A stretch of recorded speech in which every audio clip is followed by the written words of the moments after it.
পৃথিবীর বুকে এমন 13 শ্রেণীর মানুষ আছে যারা আল্লাহর রহমত থেকে নিরাশ হয়ে যাবে, অথচ আল্লাহ রাব্বুল আলামিন বলেন লা তাকনাতু মির রাহমাতিল্লাহ, তোমরা আমার রহমত থেকে নিরাশ হয় না। আল্লাহ তাআলা বলছে তোমরা আমার রহমত থেকে নিরাশ হয় না। কিন্তু পৃথিবীতে এমন 13 শ্রেণীর মানুষ আছে যারা পৃথিবীতে আল্লাহর রহমত থেকে নিরাশ হয়ে যাবে। 1 নম্বর, যারা আল্লাহর সাথে কৃত অঙ্গীকার করেছে এবং শপথ করেছে এবং সামান্য মূল্যের কারণে, সামান্য টাকার কারণে আল্লাহ তাআলার ওয়াদাকে ভঙ্গ করে, সামান্য টাকার বিনিময়ে আল্লাহ রাব্বুল আলামিনের ওয়াদাকে ভঙ্গ করে, কসমকে ভঙ্গ করে, শপথকে ভঙ্গ করে, এই সমস্ত ব্যক্তিরা আল্লাহ রাব্বুল আলামিনের রহমত থেকে নিরাশ হয়ে যাবে।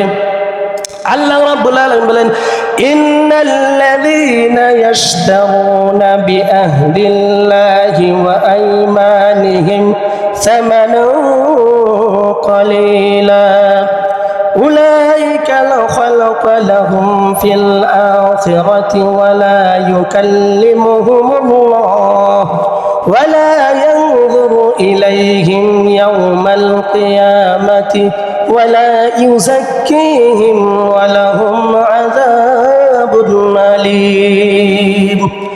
আল্লাহ রাব্বুল আলামিন বলেন নিশ্চয় যারা আল্লাহর সাথে যারা ওয়াদা করেছে, আবার ওয়াদা ভঙ্গ করেছে, শপথ করেছে, শপথ ভঙ্গ করেছে, তারা আল্লাহর রহমত থেকে নিরাশ হয়ে যাবে, তারা আল্লাহর রহমত পাবে না, আল্লাহর রহমত থেকে তারা নিরাশ হয়ে যাবে।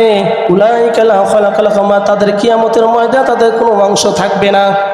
আল্লাহ রাব্বুল আলামিন তারপরে কি বলতেছেন ওয়ালা ইউকাল্লিমুহুমুল্লাহ, আল্লাহ রাব্বুল আলামিন তাদের সঙ্গে কিয়ামতের ময়দানে তাদের সঙ্গে কথা বলবে না। যারা আল্লাহর রহমত থেকে নিরাশ হয়ে যাবে তাদের সঙ্গে কথা বলবে না, যারা আল্লাহর ওয়াদাকে ভঙ্গ করবে তারা তাদের সঙ্গে কিয়ামতের ময়দানে কথা বলবে না। এরপরে বলছেন ওয়ালা ইয়ানজুরু ইলাইহিম, তাদের দিকে তাকাবেন না, ওয়ালা ইউযাক্কিহিম, আর আল্লাহ রাব্বুল আলামিন তাদেরকে পবিত্র বানাবেন না, ওয়ালাহুম আযাবুন আলীম, আর তাদের জন্য যন্ত্রণাদায়ক শাস্তির ব্যবস্থা করে রাখা হয়েছে। এই জন্য আল্লাহ যে ওয়াদা করেছে, আল্লাহ যে ওয়াদা দিয়েছে তোমরা যদি আমার ইবাদত করো আমি জান্নাত দিব, তোমরা যদি নামাজ পড়ো, তোমরা যদি রোজা রাখো, তোমরা যদি হজ করো, তোমরা যদি ভালো কাজ করো আমি তোমাদের জান্নাত দিব। কিন্তু আমরা এই ওয়াদা করছি, ওয়াদা কিন্তু আমরা ভঙ্গ করতেছি। যারা ওয়াদা ভঙ্গ করবে রহমত থেকে নিরাশ হয়ে যাবে। নাম্বার 2, পায়ের নিচে যারা লুঙ্গি প্যান্ট জামা পায়জামা পরে, যারা গিরার নিচে পায়ের টাকনুর নিচে লুঙ্গি অহংকার দেখছে আমি টাকার মালিক, কলার ঝুঁকাই আর বলে আমি টাকার মালিক, আমি ক্ষমতার মালিক, আমি পাওয়ারের মালিক, আমি এই করি, আমার গাড়ি বাড়ি সব কিছু আছে, আমার সব কিছু আছে, কিন্তু আমাকে কে ঠেকায়?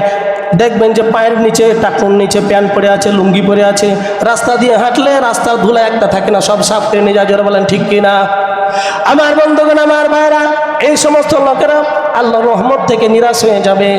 নবীজি সাল্লাল্লাহু আলাইহি ওয়াসাল্লাম বলেন মা আসফালা মিনাল কাবাইনি মিনাল ইযারি ফিন্নার, যে অংশ টাকনুর নিচে, যে অংশ পায়জামা বা লুঙ্গি দ্বারা ঢাকা থাকে সেটা দোজখে যাবে।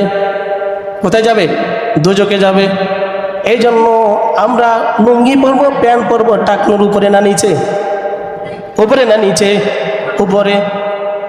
3 নম্বর, মিথ্যা কসম দিয়ে যে যারা পণ্য বিক্রি করে, যারা মিথ্যা কসম দিয়ে মাল বিক্রি করে, যারা দোকানদার আছেন, যারা ব্যবসা করেন, যারা গরুর ব্যবসা করেন, যারা যে কোনো ব্যবসা করেন না কেন, মিথ্যা কসম করে, খোদার কসম এত টাকা দিয়ে কিনেছি, এত টাকাতে ছাড় দিব। আপনি যে মিথ্যা কসম করলেন, আপনি কিনেছেন কিন্তু 20 টাকায়, আপনি বলছেন যে 100 টাকায় কিনেছি। কিনেছেন 20 টাকায়, আপনি বলছেন 50 টাকা করে কিনেছি। আপনি মিথ্যা কসম করে, খোদার কসম আমি 50 টাকাতে কিনেছি অথবা 20 টাকাতে কিনেছেন, আপনি মিথ্যা কসম করলে আল্লাহর রহমত থেকে আপনি নিরাশ হয়ে যাবেন। আল্লাহ রাব্বুল আলামিন আপনার দিকে তাকাবেন না, আল্লাহ আপনাকে পবিত্র বানাবেন না, আল্লাহ রাব্বুল আলামিন আপনার সঙ্গে কথা বলবেন না। এই জন্য মিথ্যা কসম দিয়ে মাল বিক্রি করা যাবে না। 4 নম্বর, কারো উপকার করে তাকে খোটা দেওয়া যাবে না। আপনি কারো উপকার করেছেন, কোনো মানুষের উপকার করেছেন, এরপর আপনি খোটা দিয়েছেন, আমি তোমার জিনিসটা করে দিয়েছিলাম, আমি তোমার জিনিসটা করে দিয়েছিলাম। আপনি তো উপকার করছিলেন, ভালো কাজ করছিলেন, কিন্তু আপনি যে খোটা দিলেন এর দ্বারা আল্লাহর রহমত থেকে আপনি নিরাশ হলেন। 5 নম্বর, যে ব্যক্তি কোনো মুসাফির ব্যক্তিকে তার প্রয়োজন অতিরিক্ত পানি আছে, আপনার প্রয়োজনের অতিরিক্ত পানি আছে, আপনি একজন মুসাফিরকে পানি দিলেন না, এই যে পানি দিলেন না, এই জন্য আল্লাহর রহমত থেকে আপনি নিরাশ হয়ে যাবেন। আপনার পর্যন্ত নয়, পানিতে আপনি ফেলে দিবেন, কিন্তু আপনি পানি দিলেন না। মানুষটা গরিব বা ফকির, এই জন্য পানি দিলেন না, এই জন্য আল্লাহর রহমত থেকে নিরাশ হয়ে যাবেন। 6 নম্বর, যে ব্যক্তি পার্থিব লোভের আশায়, দুনিয়ার লোভের আশায় কোনো মুসলিম শাসকের কাছ থেকে আপনি ওয়াদা করলেন, মানে কিছু পাওয়ার জন্য, কিছু মালপাতি পাওয়ার জন্য কি করলেন, ওয়াদা ভঙ্গ করলেন, ওয়াদা করলেন, এই ব্যক্তিও আল্লাহর রহমত থেকে নিরাশ হয়ে যাবে। 7 নম্বর, বৃদ্ধা বয়সে যারা জেনা করে, শাইখুন জানি, যারা বৃদ্ধা বয়সে জেনা করে। নাম্বার 8 হলো মৃত্যুক শাসক, মৃত্যুক বাদশাহ, মৃত্যুক রাষ্ট্রপ্রধান, এরা কোনো কথায় আল্লাহর রহমত থেকে নিরাশ হয়ে যাবে। 3 নম্বর, অহংকারী দারিদ্র, অহংকারী ফকির, অহংকারী দারিদ্র। নবীজি সাল্লাল্লাহু আলাইহি ওয়াসাল্লাম হাদিসের মধ্যে বলেন, আল্লাহ রাব্বুল আলামিন, রাসূল সাল্লাল্লাহু আলাইহি ওয়াসাল্লাম বলেন, কিয়ামতের দিন 3 ব্যক্তির সঙ্গে কথা বলবেন না, 3 ব্যক্তির দিকে তাকাবেন না, 3 ব্যক্তিকে পবিত্র বানাবেন না। নাম্বার 1 হলো শাইখুন জানি, যে বৃদ্ধ বয়সে জেনা করে। নাম্বার 2 হলো মিথ্যাবাদী শাসক, মালিকুন কাজ্জাব, মিথ্যাবাদী শাসক। 3 নম্বর হলো অহংকারী দাম্ভিক, আইলুন মুস্তাকবির, অহংকারী দারিদ্র ব্যক্তি, এদের সঙ্গে কথা বলবেন না। 10 নম্বর, পিতামাতার অবাধ্য সন্তান, যারা পিতামাতার কথা শুনে না, যারা পিতামাতার কথা শুনে না, এমন সন্তান বাংলাদেশে আছে না নাই? এই গ্রামে মনে হয় নাই, আছে না নাই? আমার বন্ধুগণ, আমার ভাইরা, যারা পিতামাতার অবাধ্য সন্তান, এদের আল্লাহ রাব্বুল আলামিন রহমত থেকে নিরাশ হয়ে যাবেন। এখন খালি বাবার আইসা কমপ্লেন দেয়, হুজুর আমার ছেলে আমার কথা শুনে না। আপনি আপনার কথা কিভাবে শুনবেন? আপনি যে বাবা, আপনার 3টা হক ছিল, হক অনেকগুলো আছে, কিন্তু স্পেশাল 3টা হক ছিল, বলবো। নাম্বার 1 হলো আপনার সন্তান আপনার কথা শুনে না, 3টা হক তার পালন করেনি। নাম্বার 1 হলো আপনি যখন বিবাহ করেছেন, আপনাকে দেখতে হতো দিনদারি স্ত্রী, একজন দিনদারি মায়ের ব্যবস্থা করতে হতো আপনাকে। 2 নম্বর, আপনি যে আপনার সন্তানের নাম রেখেছেন, আপনি কোরআন হাদিস থেকে সন্তানের নাম রেখেন, না ডবল টু সোল টু পল্টু, এরকম আছে না নাই? সাকিব খান, হ্যাঁ, সালমান খান, যত রকম নায়ক নায়িকার নাম আছে, এগুলো নাম রাখে। হুজুররা যদি নাম রাখতে, নামটা পছন্দ হয় না, এই নামটা ওল্ড হচ্ছে, মানে 1400 বছর আগের নাম, সাহাবীর নামে নাম রাখতে চাই না, ওই জন্য তো আজকে আপনার সন্তান আপনার কথা শুনে।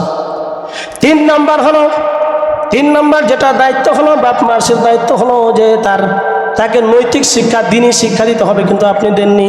এই 3টার আপনি কোনোটাই দেননি, তাহলে আপনার কথা কি হবে? একজন সাহাবী নবীর কাছে এসে বলছেন, ইয়া রাসূলুল্লাহ, ইয়া হাবিবাল্লাহ, আমার সন্তান আমার কথা শুনে না। রাসূল সাল্লাল্লাহু আলাইহি ওয়াসাল্লাম এসে বলছেন যে, তোমার কথা শুনে না মানে তুমি কি 3টা কাজ করছো? কি 3টা কাজ? তোমার সন্তান, যে তোমার মা, তোমার সন্তানের যে মা আছে, তোমার স্ত্রী আছে, সে কি দিনদারি করছে না? ওই ছেলে বলছে যে আমার মা কিন্তু নর্তকী, আমার মা একজন সুন্দরী কিন্তু নর্তকী, আমার মা কিন্তু কোনো নামাজ কালাম কিছু পড়ে না। 2 নম্বর হলো আমার সুন্দর একটা নাম রাখেনি, নাম রয়েছে চামচিকা। 3য়ত হচ্ছে আমাকে কোনো দ্বীনি শিক্ষা দেয়নি। নবীজি সাল্লাল্লাহু আলাইহি ওয়াসাল্লাম বলেন, দূর হয়ে যাও আমার দরবার থেকে। এই জন্য সন্তানকে যদি ভালো করতে চান, নৈতিক শিক্ষা তাকে দিতে হবে, সুন্দর মা তার চয়ন করতে হবে, তাকে দ্বীনি শিক্ষা দিতে হবে, তার সুন্দর নাম রাখতে হবে। আমার বন্ধুগণ, আমার ভাইরা, 1 নম্বর, নারী হয়ে পুরুষের সাদৃশ্য অবলম্বন করে যারা, যে সমস্ত নারীরা পুরুষের মতো শার্ট পরে, জিন্সের প্যান্ট পরে, যারা টি-শার্ট পরে, এই সমস্ত মহিলারা আল্লাহর রহমত থেকে নিরাশ হয়ে যাবে। 12 নম্বর, দায়ুস ব্যক্তি, আল্লাহর রহমত থেকে নিরাশ হয়ে যাবে। দায়ুস কারা? যারা পরিবারকে অশ্লীল বেহায়াপনা কাজের আশ্রয় দিয়ে দেয়। বাবা এনে দিচ্ছে পাখি জামা, ছেলে কিনে দিচ্ছে জিন্সের প্যান্ট, বিভিন্ন রকম, স্ত্রী কিনে দিচ্ছে ছোটো ছোটো পোশাক, কিনে দিচ্ছে, এগুলো পরবে। তো যারা এই যে সমস্ত কাজগুলো, অশ্লীল বেহায়াপনা কাজগুলো যারা পরিবারের মধ্যে আশ্রয় দিবে, এরাই হচ্ছে দায়ুস। আর দায়ুসের ঠিকানা হচ্ছে জাহান্নাম। 13 নম্বর, যে ব্যক্তি তার স্ত্রীর পায়পথে পিছনে রাস্তা দিয়ে সঙ্গম করে, এই সমস্ত ব্যক্তিরা আল্লাহ রহমত থেকে নিরাশ হয়ে যাবে। নবীজি সাল্লাল্লাহু আলাইহি ওয়াসাল্লাম হাদিসের মধ্যে বলেন, যে ব্যক্তি তার স্ত্রীর পিছনের দিক দিয়ে গেল, পিছনে রাস্তায় সঙ্গম করলো, রাসূল সাল্লাল্লাহু আলাইহি ওয়াসাল্লাম বলেন, তারা হচ্ছে অভিশপ্ত ব্যক্তি। এই 13 শ্রেণীর ব্যক্তি আল্লাহ রহমত থেকে নিরাশ হয়ে যাবে।